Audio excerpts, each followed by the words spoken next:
আসসালামু আলাইকুম এভরিওয়ান। আজকে শেয়ার করব সকালে ঘুম থেকে উঠে আমি কি নাস্তা করলাম।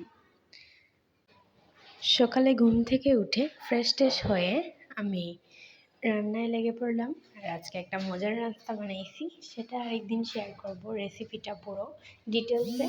আর এই নাস্তাটা অনেক ইজি প্রসেসে বানানো যায় আর আমার অনেক ভালো লাগে।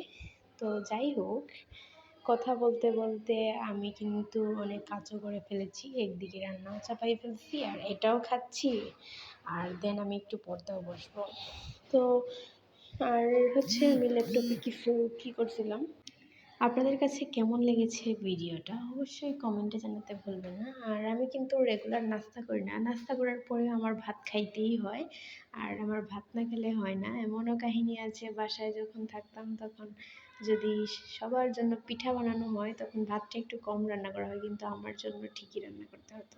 সো গাইজ, আমার মতো কে কে আছেন এরকম জানাতে ভুলবেন না। আল্লাহ হাফেজ।